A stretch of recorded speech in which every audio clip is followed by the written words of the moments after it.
Hello नमस्कार दोस्तों, एक बार फिर से स्वागत करता हूं आज की इस वीडियो में।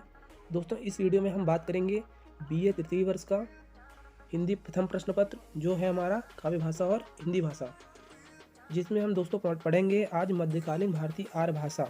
ठीक है, इससे पहले हमने प्राचीन भारतीय आर्य भाषा देख लिया है और उसके अंतर्गत कौन कौन सी भाषाएँ जन्मी थी, वैदिक संस्कृति और लौकिक संस्कृति। तो आज हम क्या पढ़ेंगे, मध्यकालीन भारतीय आर्य भाषा। इसकी टाइमिंग क्या है, 500 ईसा पूर्व से 1000 ईस्वी। ठीक है, तो चलिए स्टार्ट करते हैं। मध्यकालीन भारतीय आर्य भाषा को 3 कालखंडों में विभाजित किया गया है। पहला है पाली, प्राकृत, अपभ्रंश। ठीक है, अपभ्रंश या अवहट्ट ये दोनों नाम एक ही हैं। तो पाली भाषा की उत्पत्ति कब हुई, 500 बीसी से 1 एडी तक, यानी कि 500 ईसा पूर्व से 1 ईस्वी तक। और प्राकृत की 1 ईस्वी से लेके 500 ईस्वी तक। अपभ्रंश की 500 ईस्वी से 1000 ईस्वी तक। अब इसमें हम देखते हैं प्राकृत भाषा की अंतर्गत कौन कौन सी भाषाएं आती हैं। पैसाची, मागधी, अर्धमागधी, सौरसेनी, महाराष्ट्री। ठीक है, चलिए आगे देखते हैं। ये कालखंड रहे हमारे। पाणिनि ने, आगे क्या है, पाणिनि ने लौकिक संस्कृत का आदर्श स्थापित कर उसे सुस्थिर बनाया और वह साहित्य भाषा के रूप में परिष्कृत होती रही। ठीक है, परिष्कृत होती रही मतलब परिवर्तित होती रही। लेकिन इसके साथ ही जन भाषाएं भी अबाध गति से विकसित होती रही। जन भाषाएं यानी लोगों की भाषाएं, लोक भाषाएं, वो भी बिना किसी बाधा के लगातार विकसित होती रही। इन जन भाषाओं को प्राकृत कहा जाता है। ये जरूर पूछ सकता है कि पहली जन भाषा कौन सी थी, वो थी हमारी प्राकृत भाषा। ठीक है, मोटे रूप में इसका समय 500 ईसा पूर्व से 1000 ईस्वी तक माना जाता है, अर्थात 1500 वर्षों का माना जाता है। इस पूरे काल को 3 भागों में बांटा जा सकता है, जो कि ऊपर मैंने दर्शा दिया है पहले ही। ठीक है, देख सकते हैं आप। चलिए, पाली भाषा, मध्यकालीन भारतीय आर्य भाषा पाली के बारे में आज हम पढ़ेंगे।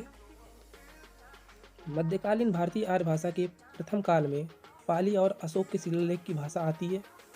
इसमें महापुरुष भगवान बुद्ध एवं महावीर के वचनों का साहित्य उपलब्ध होता है। यानी कि पाली भाषा के अंतर्गत महात्मा बुद्ध और महावीर स्वामी, जो महावीर भगवान थे, उनके जो साहित्य थे, जैसे त्रिपिटक हो गया, इन सब में पाली भाषा का कहीं ना कहीं प्रयोग मिलता है और पाली भाषा का ही प्रयोग करके वो लिखी गई है। ठीक है, तो आगे नेक्स्ट स्लाइड पे देखते हैं क्या है। पाली शब्द की उत्पत्ति कैसे हुई। पाली शब्द की उत्पत्ति तथा स्थान को लेकर विद्वानों में मतभेद है। ठीक है, मतलब सबके अलग अलग मत हैं। पाली शब्द की उत्पत्ति पा रक्षा करना धातु में ली प्रत्यय के संयोग से स्वीकार की जा सकती है, जिसका अर्थ है रक्षा करती है। अर्थात पाली भगवान बुद्ध के वचनों की रक्षा करती है। ये अलग अलग विद्वानों के मत हैं।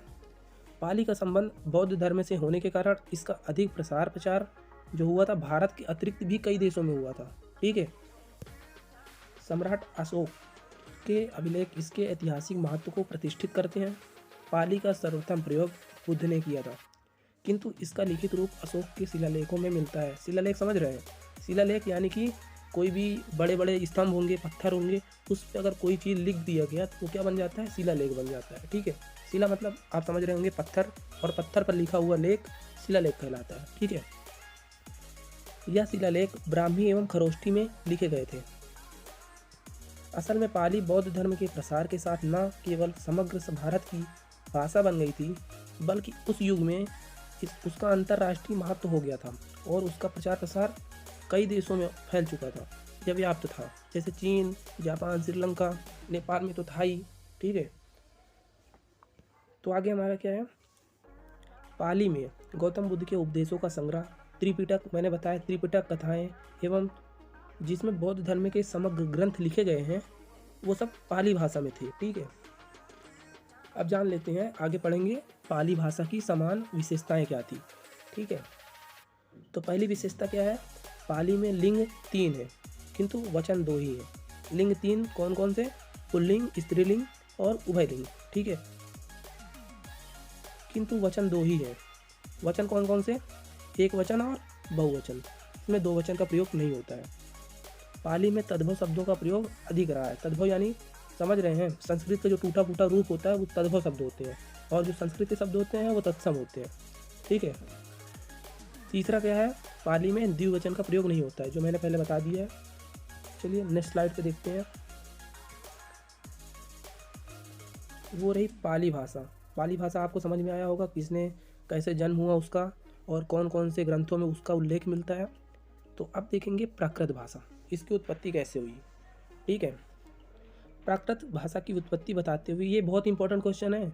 ये प्रीवियस ईयर जितने मैं क्वेश्चन करवा रहा हूँ ये सारे प्रीवियस ईयर क्वेश्चन है, इसी के आधार पर। ठीक है, तो प्राकृत भाषा की उत्पत्ति बताते हुए ध्वनिगत विशेषताओं पर प्रकाश डालिए। तो पहले जान लेते हैं प्राकृत भाषा का जो कार्यकाल कब से कब रहा, कब से कब तक ये इसकी उत्पत्ति मानी जाती है। तो प्राकृत भाषा की उत्पत्ति के संबंध में भी दो मत है, और वो कौन सा है? पहला है प्राकृत प्राचीनतम जनभाषा है, सबसे यानी कि प्राकृत भाषा जो है सबसे पुरानी जनभाषा, लोगों की भाषा है। इसमें बोलचाल जो पहले बोलचाल की भाषा में प्रचलित थी वो प्राकृत भाषा थी, ना कि पाली। ठीक है। दूसरा है प्राकृत की उत्पत्ति संस्कृत से हुई है। अब इसके बारे में भी आगे देखेंगे कैसे उत्पत्ति हुई है। पहला मत है जो उत्पत्ति हुई थी, बहुत सारे आधुनिक विद्वान जो अब के विद्वान हैं प्राकृत भाषा की उत्पत्ति वैदिक संस्कृत से मानते हैं। ठीक है। और दूसरा क्या है, कुछ विद्वान का जो मत है प्राकृत शब्द प्रकृति से बना हुआ है, और हेमचंद एक ये बहुत ही साहित्यिक इतिहासकार रह चुके हैं। हेमचंद्र ने सिद्ध हेम शब्दानुसायनम में अपने जो इनका ग्रंथ है उसमें लिखा है, प्रकृति संस्कृतम तत्र भवम तत् आंग्लम व प्राकृतम। इसका मतलब आगे देखेंगे। जबकि मार्कंडेय जी के अनुसार प्रकृति संस्कृतम तत् भवम प्राकृत मुच्यते। ठीक है, इसका अर्थ है संस्कृत भाषा से ही प्राकृत भाषा का विकास माना जाता है या हुआ है। हेमचंद जी हैं उनको प्राकृत भाषा का पाणिनि कहा जाता है।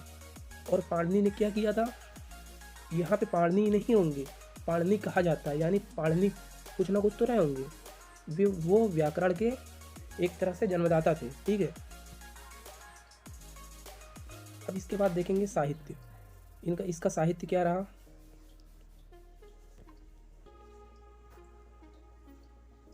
इसको थोड़ा बड़ा कर लेते हैं, अच्छे समझ में आएगा। प्राकृत भाषा का सबसे पहला या प्रचलित मॉडल जो था अशोक का शिलालेख था। इसके अलावा जैन ग्रंथों में हमें 3 प्रकार के प्राकृत देखने को मिलते हैं। ठीक है। फिर हैं कृतियाँ यानी कि रचनाएं, जिसमें प्राकृत भाषा का उल्लेख मिलता है।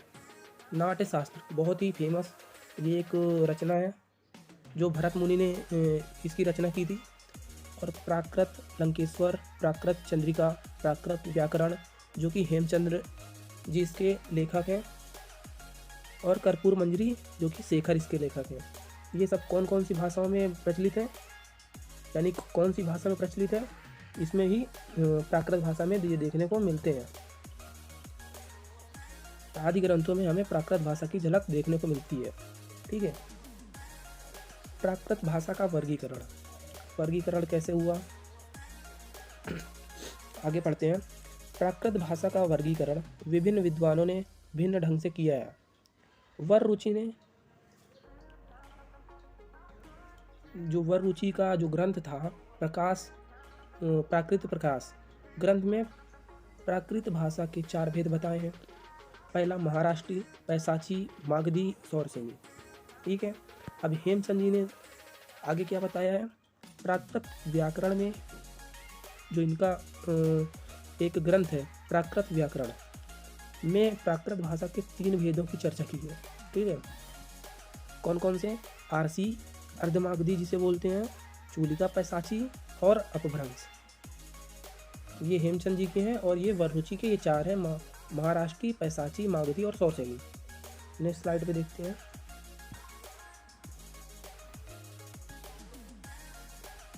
अब जानेंगे प्राकृत भाषा की विशेषताएं। इसकी विशेषताएं कौन कौन सी हैं। पहली विशेषता है प्राकृत में संयुक्त वर्ण वाले पदों में एक व्यंजन का लोप हो जाता है। लोप यानी वो गायब हो जाता है, ठीक है। जैसे कि दुर्लभ, दुर्लभ लिखा हुआ है, दुर्लभ के स्थान पे दुल्हा, दुल्हा नहीं है, दुर्लभ, दुर्लभ यानी कि बहुत कठिनाई से मिलने वाला, उसे ही दुर्लभ बोलते हैं। दूसरी विशेषता क्या है, प्राकृत में धा का हा हो जाता है। जैसे वधिर का वहीर हो जाता है, धा की जगह है हा हो गया। देखिए वधिर और यहाँ पे वहीर, ये धा की जगह हा हो गया।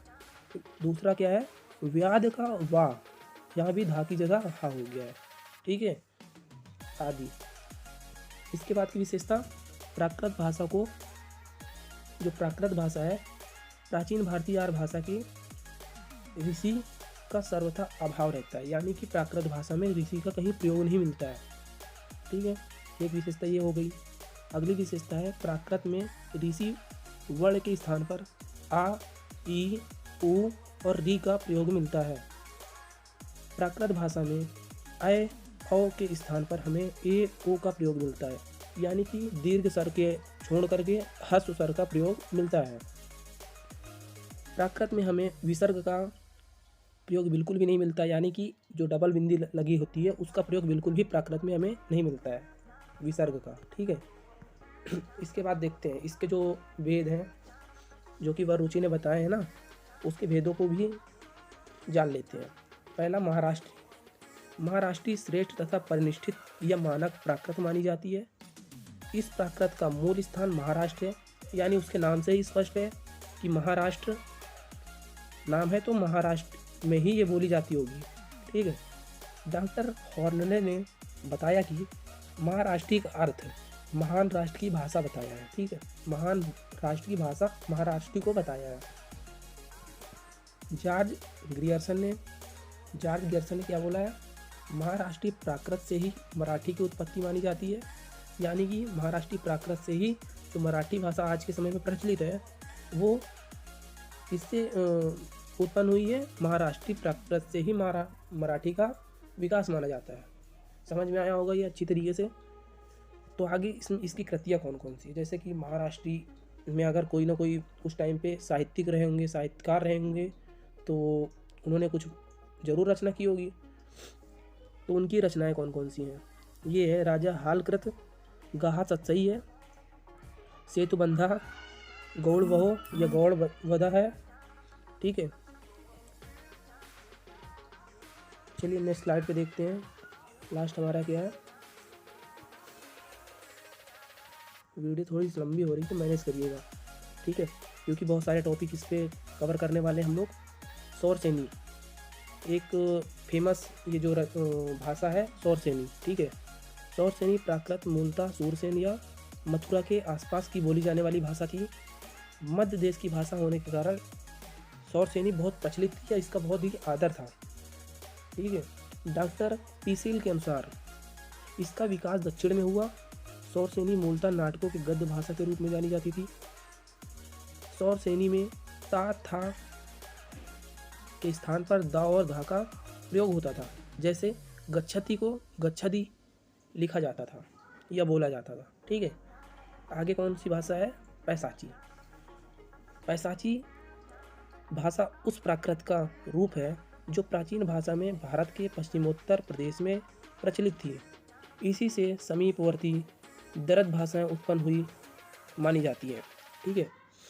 और इस भाषा की विशेषता क्या है, अणा के स्थान पर ना का प्रयोग होता है। जैसे कि गुणेन लिखा हुआ है तो उसको गुणेन पढ़ा जाएगा या लिखा जाएगा, ठीक है। चलिए मागधी, लास्ट है हमारा ये मागधी।